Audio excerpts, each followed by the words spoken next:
Good afternoon, everyone. My name is Nishadi de Silva. I'm the Senior Technical Project Manager for BioFAIR, and it's my pleasure to welcome you all to our launch webinar on the BioFAIR Pathfinder projects.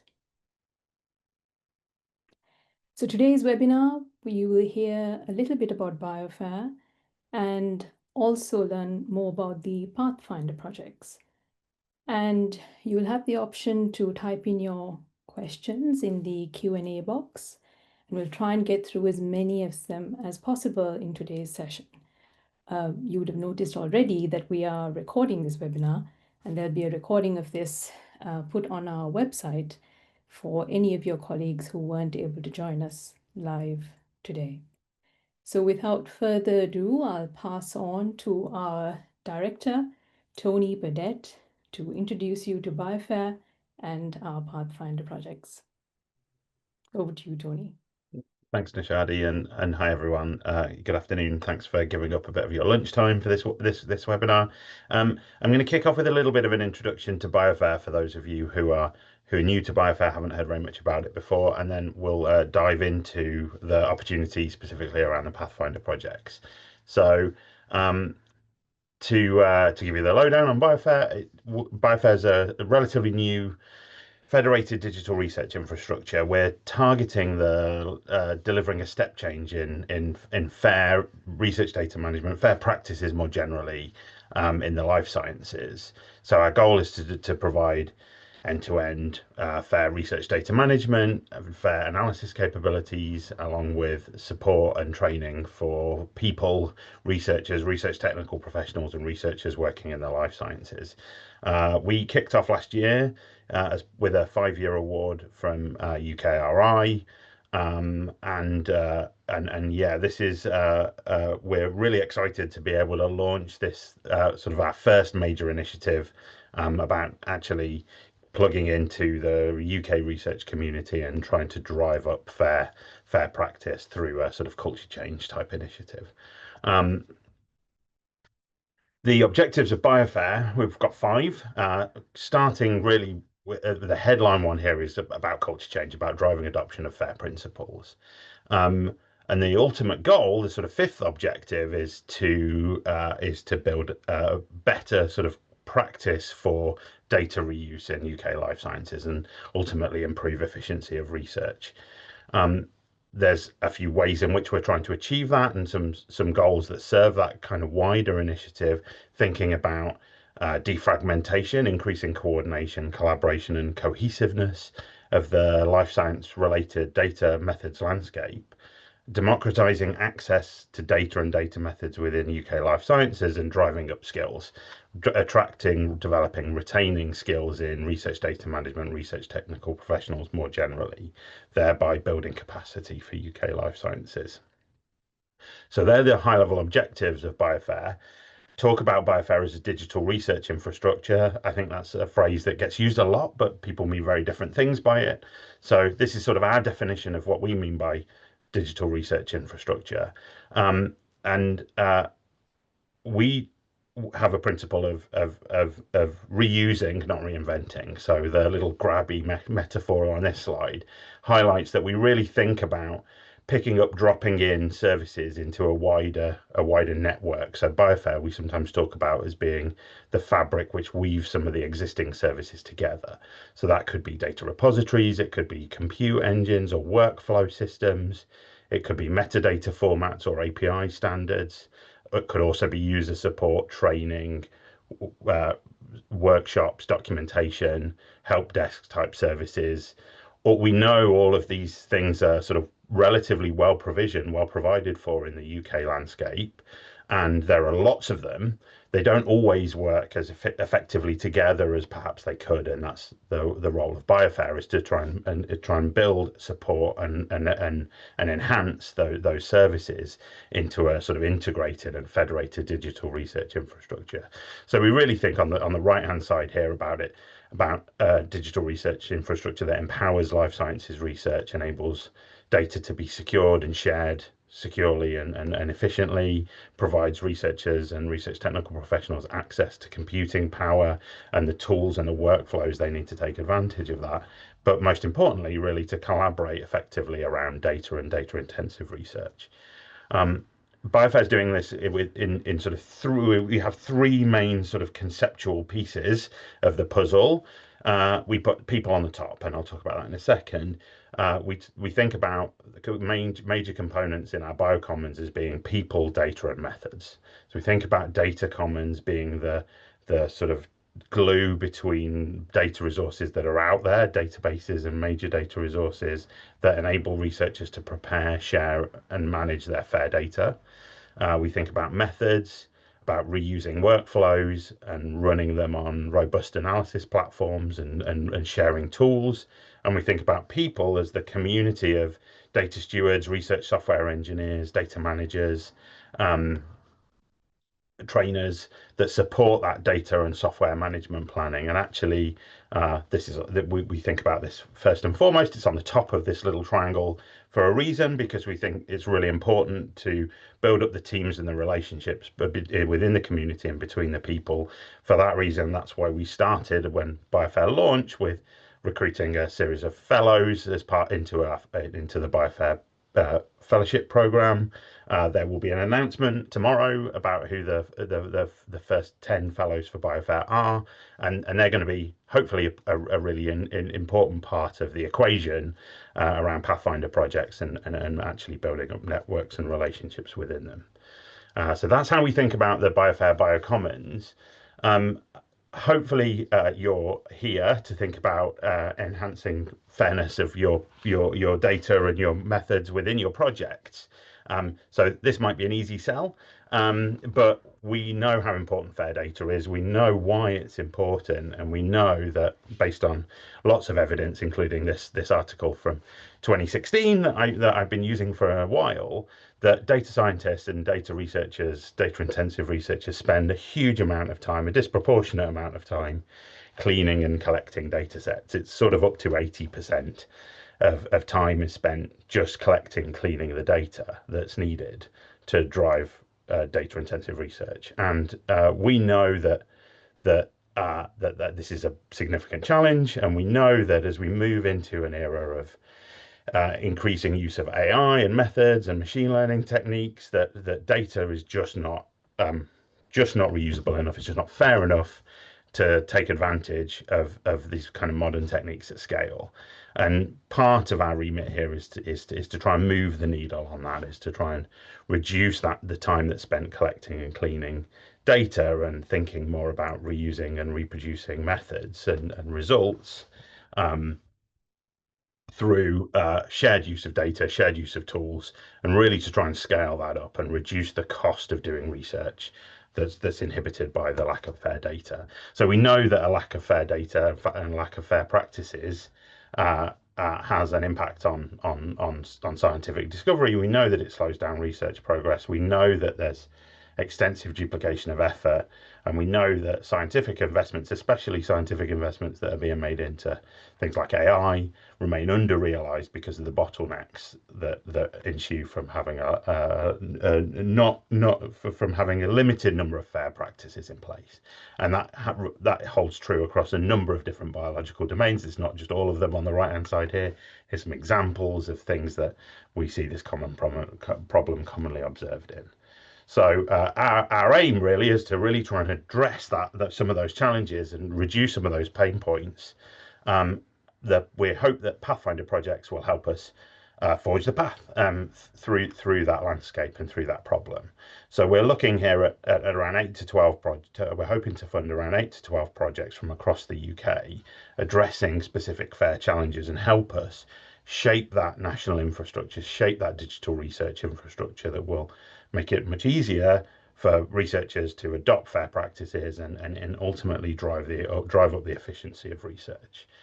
So just to introduce the concept a little bit, we hope that Pathfinder projects will be short and practical initiatives that tackle specific FAIR challenges, that we would like them to be grounded in a specific scientific question. So this means identifying bottlenecks and FAIR challenges that are driven by a particular research problem or a particular research community, and then sort of unpacking that to say, okay, for us in our community, in our particular domain, why is FAIR a problem? Why is it an issue? We are looking at supporting potentially existing groups, consortia across the UK life sciences. These don't have to be novel proposals. We're not necessarily even looking for completely new proposals here. We're looking at how to support groups, services, groups, projects, consortia that are already on a path, somewhere along that path towards FAIR adoption, and helping them walk that path, and really thinking about how to bridge between the community level needs. So what do you have particularly in your domain, and then scale that up. How might we think about adopting those approaches, adopting those challenges, adopting those ways of working at a national scale infrastructure? So really to sort of bridge from this situation where data sharing and reuse is quite difficult through to an enhanced situation where data sharing, interoperability, reuse, reproducibility, reuse of methods sort of improves the situation overall. And we know that there's lots of stumbling blocks along the way. So hopefully you can look at this slide and pick out the things that you've had challenges with in your communities. We know that there's limited training offerings. There's the work that you do towards actually making data methods more fair is not necessarily recognized. It's hard to get citations for this sort of stuff, hard to get funding. We know that projects are often under-resourced for fair implementation. We know that there's reproducibility issues, data issues, standards that are either missing or not adequate to represent the data that you're trying to collect. There's competing vocabularies or overlapping vocabularies and ontologies. It's hard to combine data from lots of different repositories. Metadata might be inconsistent. Data's trapped in outdated silos or legacy formats. All of these things are sort of some stumbling blocks and hurdles that need to be overcome along this journey towards fair practices. We hope that the Pathfinder projects can support some or all of these, where they're grounded in particular flavors of these sorts of problems to be overcome within particular communities. So you could think about Pathfinder projects as trying to connect some of the dots, really. So thinking about we would like Pathfinder projects to bring together and connect up individuals across the sort of spectrum. It's slightly cross-functional ways of working.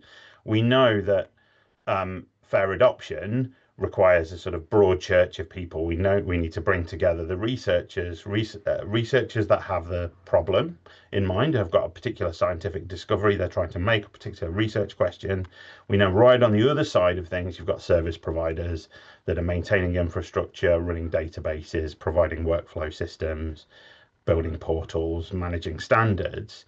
And in the middle, there's the research technical professionals who are trying to enable research and technical support, trying to bring those kind of different services together and weave them into a tapestry that researchers can use. Pathfinder projects, we're particularly thinking about the sort of top two tiers on this figure. So how do we bridge researchers and research technical professionals, bring them together, identify their main challenges when they're working together to try and advance the state of discovery? Not necessarily service providers. The service providers we think about being a really core part of the infrastructure that we will fund and support later on as part of the data commons, the methods commons, and also as part of an upcoming opportunity that we're hoping to launch to build up some of the service capabilities more broadly across the landscape. So if you're in that sort of bucket, if you have a really good relationship in your project already between researchers and research technical professionals, where you're bringing together sort of the expertise, identifying some ways of working that require fair practices, but you're hitting stumbling blocks, then you're the perfect sort of applicant for Pathfinder projects, because we're thinking about trying to learn from different communities, different efforts, what those common stumbling blocks are, and whether there's commonalities between different scientific communities. So the role of Pathfinder projects is really to think about surfacing the major pain points that hinder fair adoption within specific projects, specific communities, to support alignment and convergence of potentially siloed solutions.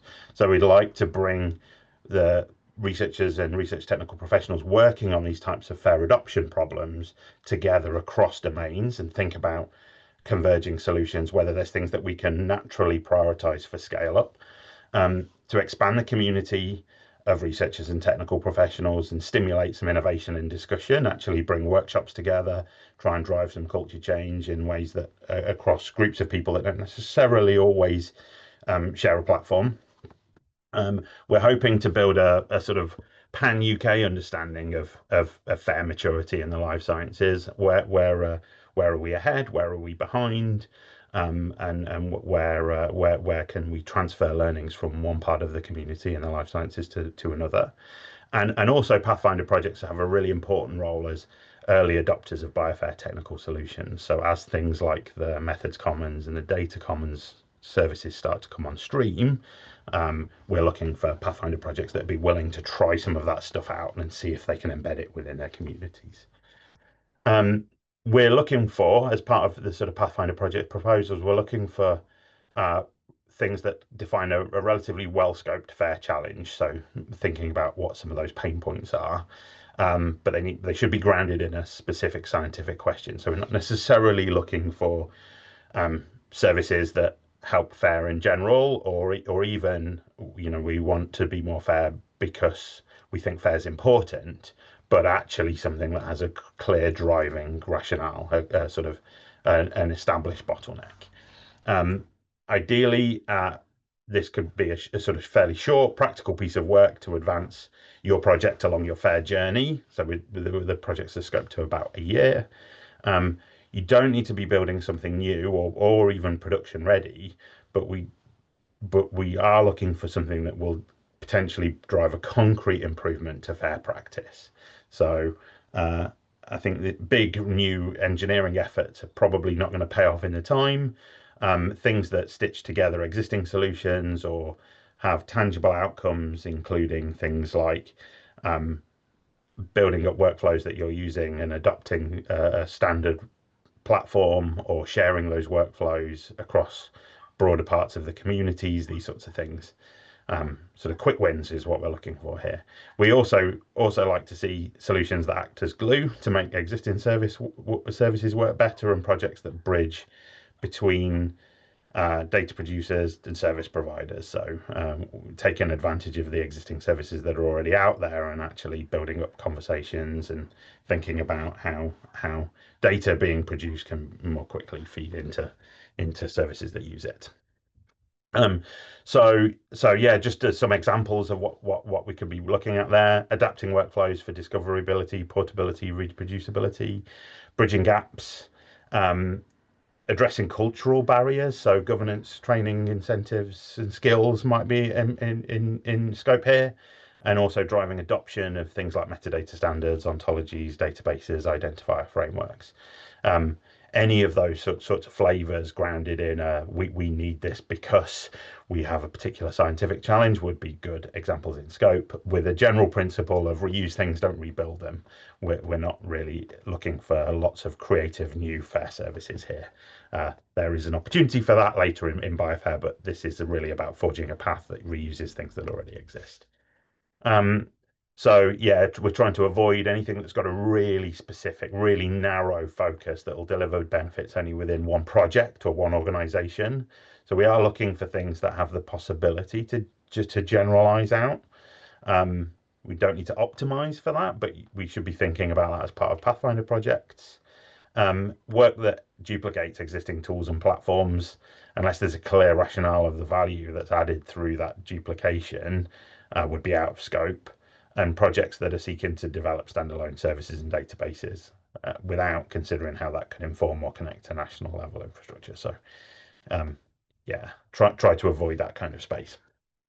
And so, what we're hoping is, I've talked a lot about the sort of things that BioFAIR is trying to achieve through this initiative, but for you as an applicant, I think we're hoping that the benefits that we bring to those projects, we obviously the first one is funding. There's some support. There's a chance to connect to a national network through community engagement. So both will bring together the projects that are funded as a cluster, but also connect them to our fellowship initiative, and then also connect through to the emerging infrastructure that we're building, the common services that we're building. Obviously, you've got a chance to inform what that looks like, by engaging with those emerging services and influencing the development. Alignment, we were obviously providing a network here for alignment to national initiatives and building broader connections. And also there's a chance to advocate for your work, present your work at sort of events, um, and really use your Pathfinder project as sort of a highlight, as a bright spot that can drive wider FAIR adoption at a bigger level. So hopefully that's some of the benefits of actually getting involved in being a Pathfinder project. I'll talk a little bit about funding now. So the maximum award per project is £100,000. The lead organisation must be eligible for UKRI funding. So BioFAIR, we are able to fund UKRI eligible institutes. We will consider sort of consortia applications here. Obviously, it's £100,000, so it's a sort of limited amount of funding in terms of spreading it around lots of different partners, but that's possible. How, yeah, how that works is sort of then up to you as an applicant. BioFAIR can only fund UKRI eligible funders. So if you want foreign partners, they would need to be subcontracted. The way the cost will work is we will fund 100% of direct costs and make an overhead contribution to 25% of those eligible costs. Salary, consumables, travel, reasonable compute storage are all eligible direct costs. I did mention it's not on this slide, but I did also mention these projects are scoped to a maximum of a year. So it's £100,000 for 1 year. Application process I'll talk a little bit about. There will be, when the call launches on Monday, that's when the call text will go live on our website and the applications will open. You'll be able to download an application form. Your application form should cover the strategic rationale for the project, so focusing on that sort of specific scientific questions and what the bottlenecks are. The approach that potentially includes a data and/or software management plan if you're collecting new data or reformatting data or building new software or building new workflows. You should provide a data or software management plan. We'll also look for community and stakeholder engagement planning components, and then a resume for research and innovation, a sort of team description, essentially using UKRI's R for RI format. You can include letters of support, but they're optional. We only really want letters of support if they provide a really direct, tangible explanation of some targeted benefit. You don't need to provide lots of letters of support here. Only if there's a really clear gain to the project from having it, like who's going to take up the approach that you're working on, for example. Obviously, we need a sort of declaration of institutional support from your host organization as well. The completed application submitted by email. The deadline is will be Monday, the 15th of December for this. I'll spend just 1 minute just talking about how the selection process works. So how applications will be assessed using a 3-stage process. Stage 1 is just a triage, a sort of eligibility check and fit to the call. Stage 2 will be assessed by a panel. We're assembling a review panel to assess the strength of the applications against call criteria, and we will shortlist.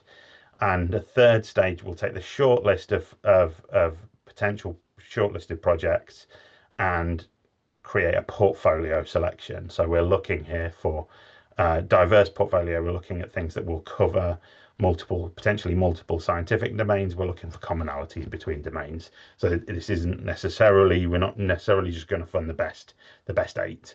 We will look for anything that is in that sort of shortlist and then spread it around in terms of looking for commonalities between projects. So 3-stage approach with a portfolio selection process. The assessment criteria fall into these 5 categories. 30% on the strategic rationale, 30% on the approach, 15% on the community and stakeholder engagement, 15% on the team, and a sort of 10% check on the cost and resources for justification of how the budget will be spent. I mentioned some of the pieces of the timeline. Here's the details. Obviously, launch webinar today. At the top of the timeline, the call will officially open on Monday, Monday 13th of October. We will do partway into November a Q&A webinar for any emerging questions through the applications process. And 15th of December is the closing date. We will review in January, and we are hoping that projects might be able to start on the 1st of February 2026, but it depends a little bit on the number of applications we get and how quickly we can get through the reviews and other things. So Q1 2026 is the earliest project start date. So that's the key dates there. Through the projects themselves, once they're funded, we have a sort of timeline in mind that looks a little bit like this. So kickoff in month one, we'll start with a kickoff event for the Pathfinder projects, where Pathfinder projects can present their proposed plans and look for commonalities between the projects, potentially think about places where they might want to team up, and share some experiences. Over the course of the year of funding, we'll have quarterly meetings with the Pathfinder community and the hub team, and invite the BioFAIR fellows as well to share experiences. There will be chances to talk to the emerging data and methods commons people in that window of time, we hope, as well. So lots of opportunities to engage with scientific communities and test out BioFAIR services. Moving towards month 12, where we'll ask for a final report and a showcase event to present outcomes. So the reporting for these projects is one final report. But we also sort of hope that you would come along and collaborate in the quarterly meetings. That's the content for the webinar. Just to summarize, just to wrap up and recap, we're really excited in BioFAIR to be launching the sort of first Pathfinder Projects call. We're looking for things that are targeting FAIR challenges, but particularly grounded in scientific research questions. Call opens on Monday, and the deadline's the 15th of December. 12 months awards for up to £100,000 per project, and we're looking for 8 to 12 projects in total. We will have subsequent rounds of project calls for Pathfinder projects in future years. So this is the first cohort. We hope to repeat this next year. Obviously, we expect to go through a sort of maturity process of Pathfinder projects themselves. So in this call, we're particularly looking for things that can help us scope out the landscape, identify common challenges.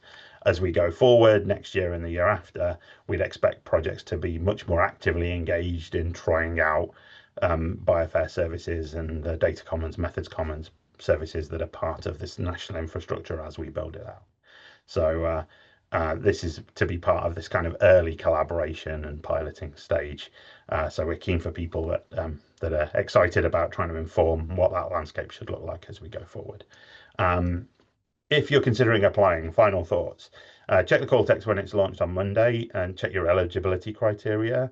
I think because BioFAIR is still a relatively new program, this is only the second funding call we've run, useful to discuss with your host organization, make sure that you have support for the application. Your host institute may want to look at the terms here and the way that we're distributing funding. So good to do that as early as possible if you're thinking about applying. If you want to check in detail whether your ideas are in scope, don't hesitate to reach out. The email address is on these slides. And there is more information, a bit more detail about some of the themes that I've talked about on the news part of our website. The link's here, and we can put it in the chat of the webinar as well. So feel free to go and have a read of that. That's background. The call text comes out on Monday. And I will stop and take questions there. Thank you, everyone. Thank you very much, Tony. I suspect a lot of the FAIR challenges you presented resonated with a lot of people in our audience. We are now open to questions, and as you would have noticed, there's a small but wonderful team working frantically behind the scenes to kind of help support you. So thank you, Ed and Eva, for fielding a lot of these questions. So what I will try and do now is read some of them, and between Tony and myself, we can try to answer as many as possible. So Tony, if I may present to you the first question, what would be your strategy to make solutions sustainable Would this be included in the BioFAIR technical platform? Good. That's a great question. Potentially, yes. So, we are indeed looking at whether there are well-established solutions that are commonly adopted across the life sciences community, whether there's multiple competing solutions, whether there's one obvious one that needs to be sustained. Um, the we are primarily trying to drive convergence around the situation where there's multiple different solutions, but where there's one obvious one that has clear adoption across multiple different domains, then yes, that we would be looking to put that on a fast track to support through the core BioFAIR platform, possibly through the data commons, methods commons, or people commons initiatives. So I think by being involved in sort of Pathfinder projects, we're looking for those kind of services that need to be sustained. And actually, we think that the Pathfinder projects have a really important role in not just identifying the things that need to be sustained, but actually helping us prioritize which ones we need to support first and foremost. So yes. So I think there is a potential transition path here for from services that are commonly used in Pathfinder projects to being adopted into the sort of core digital infrastructure that BioFAIR is supporting. It obviously depends a little bit what those services are and route to sustainability. So yes, BioFAIR can't fund everything that's needed across the whole UK landscape. BioFAIR can help support some of those things as part of a wider portfolio funding. Some of the specifics, I think, depend a little bit, but actually, these are some of the questions that we hope to answer with the Pathfinder projects as well. Very good. Yeah, thank you. Thank you, Tony. I just wanted to pick on one of the questions that we've already answered in the chat about scope, and if, for instance, something non-technical would be a feasible Pathfinder. And we've answered it to say, just that we covered the scope on the slides. But I just wanted to add that we are a sort of a growing, learning, developing organization. And if you did have an idea, that you want to test with us, please do email us with a summary and we will reach back out to you. It can Yeah. also help us inform future training and future funding opportunities as well. So just Yeah, moving on, sorry, go on, Tony. can I just comment on that as well because we've talked quite a lot about the integration of technical services into Mhm. sort of community practice, but we totally recognise that the non-technical, the people are the important part of that puzzle.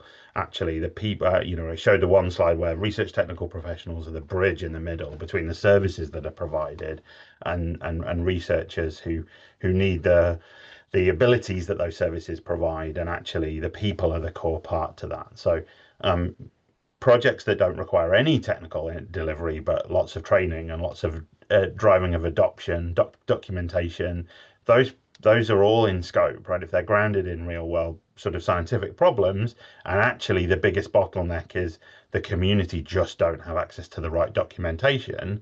So you want to launch a project that creates a lot of documentation and some sort of help desk and support services for research technical professionals, that's perfectly in scope still. So you don't Yeah. have to be building stuff to be a Pathfinder project. Absolutely. And when the call text goes live on Monday, you will see that we have thought about this aspect as well.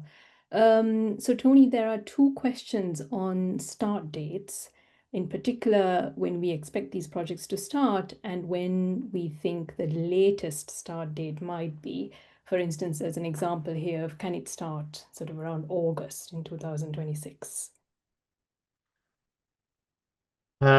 Yeah, so I sort of mentioned that. I mentioned that in the slide in the presentation. We're looking for projects that start in Q1 really. We will be a little bit flexible on that. Um, we understand the sort of timeline's quite tight, but also we're hoping to run a future Pathfinder call next year as well. So yeah, I don't have a very final hard deadline for when the latest start date is, but we're really looking for projects that start at the beginning of next year, not late into August is a little bit too far out, I think. Brilliant.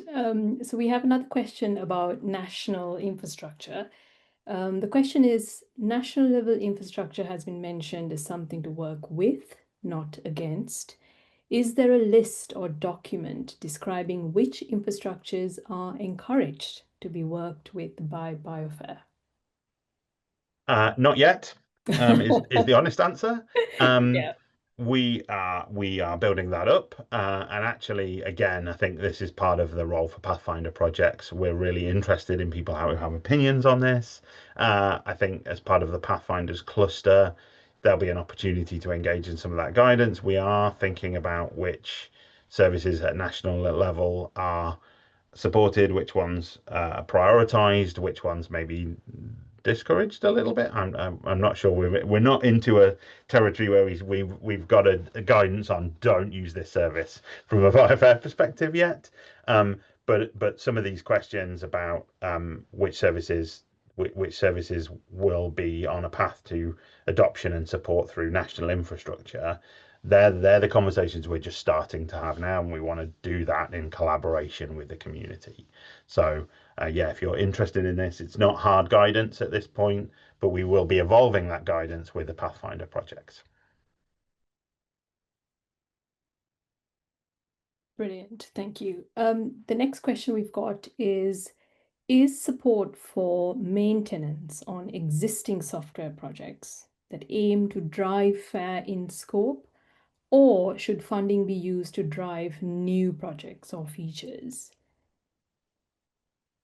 Good question. So we are looking at funding services through Future Call. So those services that require maintenance, sustainability, scalability, these sorts of service building things. There is an upcoming call, and keep your eye out for opportunities on this, that is targeted specifically at those things. They're kind of out of scope for Pathfinder projects. If this is just about maintaining existing services, rather than using that service as part of a holistic solution that goes from the research question through to fair adoption, then the sort of just the service maintenance is kind of out of scope. It's out of scope for this specific call, but we will support some of that in future. The it's also not just purely about creating new features, because potentially if you have a research community that's blocked from using your service because it doesn't quite scale or doesn't quite fit, or somehow it just needs one extra little piece of a boost or a bit more uptime or something like that to ensure that it can be widely adopted within a specific research landscape, that potentially brings it into scope. But it really needs to be grounded in this needs to be done because, rather than the service needs maintenance because it's important. So thinking about how to drive adoption, and I think the what we see from BioFAIR is the maintenance level of the services is often not the thing that's bottlenecking the adoption. It's more likely that the research community don't know how to use those services, don't know they exist even, haven't got a good way of combining them all and using them in concert around their sort of end-to-end research journey. So uh, that's not a direct answer to the question. I think it's not that maintenance is completely out of scope. It's right on the edge of what would be considered in scope. It's only in scope if you have a compelling example of where the maintenance of a service needs to be improved to drive the adoption, uptake, and accelerate fair adoption within a scientific community. I hope that answers the question. Brilliant. Thank you. There are a couple of questions on funding, which I think Eva's going to answer herself, typing the answers in. Meanwhile, I might go to Carol's question, which says, How mature do the pathfinders have to be? As Method Commons is your early plan, if a group wants to use workflows but doesn't yet, is that in scope or do you have to be a Nextflow user? Yeah, great question. So part of the diversity that we're looking for runs across levels of fair maturity. So it would be perfectly in scope to have a community that doesn't use workflows at all, um, or or or um, or is really early on some sort of adoption towards a workflow set of set of solutions, and has identified that as a bottleneck for fair adoption. That would be relatively early on a fair maturity. We're also interested in projects that are further along on that fair maturity journey, like late towards the end of it, but are looking for the extra little bit of a boost. So um, yeah, the answer about how mature projects should be is there's not one flavor. I think we're looking for a representative selection across the scientific community of the life sciences. And actually, that gives us a really good idea about where to prioritize, which services to adopt, which services to drive support for. And yes, Methods Commons is part of the early plan. Communities that aren't using communities that are using workflows will help us define those requirements more clearly. But actually, we're also interested in what services, what services would help um, communities that don't have a systematic way of using workflows or sharing workflows at all, because that's an important part of the problem as well. So a representative range of maturity is what we're looking for ideally. So there's no one flavor of maturity that we're specifically looking for. Brilliant. Thank you. The questions are coming in. So there was a question on, you mentioned applications from consortia. Did you mean established groups or new working groups to be competitive? Yeah, so both are okay. I think our expectation at the level of funding that we're offering and the timeline that we're offering is that it will be a little bit easier to put a good project together if you're already working in an established consortia and potentially have the mechanisms to plug into. So, for example, if you have a consortia already working together, and there is a number of scientific research questions or one or two scientific research questions that that consortium is trying to answer, and then a project with a work package devoted to the data management or workflow creation and some resources going into your research technical professionals, and you've already got an established framework for how those people work together. We can build on and support that through a Pathfinder project. That sort of a very easy, low friction way of getting a Pathfinder project in.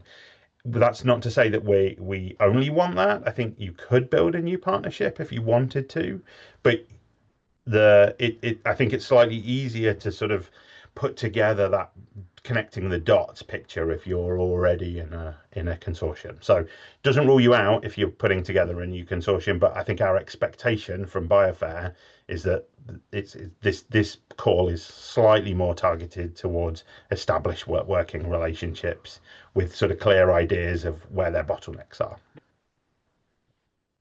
Brilliant. And just to say also, there was a question on, how many rounds of Pathfinders and similar initiatives will be running. I think it's fair to say perhaps annually there'll be lots of opportunities coming up. Yeah, we're early on in the BioFAIR process, but we're planning to repeat this annually for at least the next 3 years. Brilliant. I've got a question here about national infrastructures. It says a lot of data types are not well supported by national infrastructures.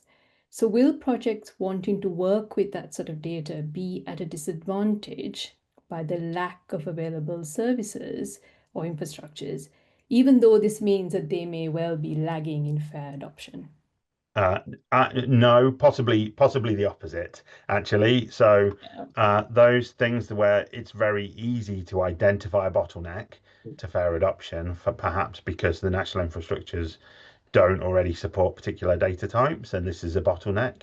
That makes it really easy to make the rationale, the scientific justification for the project. Thinking about how your project might tackle that then becomes a really interesting question. That is exactly the sort of interesting requirements that we're looking to gather with Pathfinder projects. We're not looking really to sort of boost up and build up the usual suspects. Rather, we're looking for um, uh, a good cross section of the bottlenecks that groups have with fair adoption. So it's absolutely not a disadvantage if you are working in a domain um, where uh, there's less good support for data types in sort of big databases or national infrastructures. So yeah, definitely not a disadvantage. Brilliant. I think there's an interesting one here about would a project submission costed well below 100,000 be at a disadvantage during the selection stage? No, no, Yeah, I also don't think so. no. Yeah, if you have a really good idea that doesn't cost very much money, go for it. Yeah, definitely not at a disadvantage. The numbers are indicative, so we've got a sort of total budget that we've got in mind for the project that'll go into the call text. 100,000 pounds is the max. If you're cheap, it's not a disadvantage. Yeah, certainly not.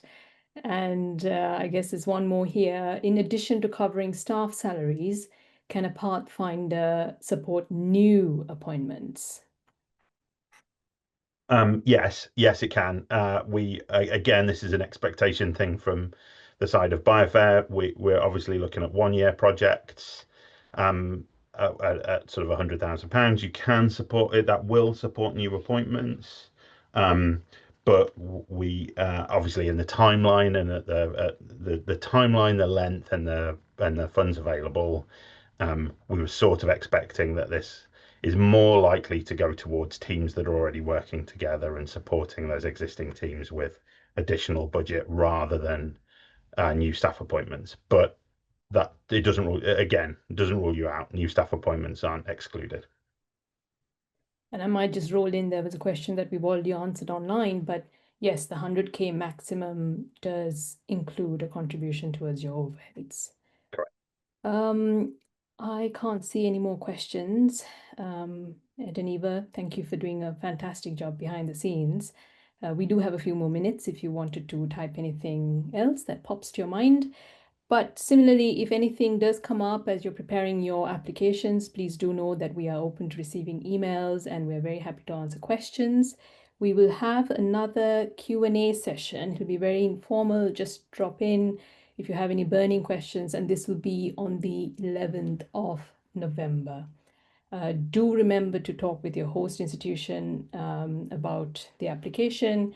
And if they want to learn about BioFAIR and what we're all about, do reach out well ahead of the deadline, which is the 15th of December.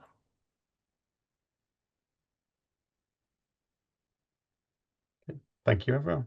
I think we can wrap up So there. I think, uh, Is the final question. yes, you Ah, said that maintenance isn't necessarily in scope. How about critical component updates due to them becoming obsolete? yeah, yes, okay. Sorry, I was saying goodbye to everyone. I've still got questions left. This is Apologies. Morakash's last question. Yeah. Yeah, so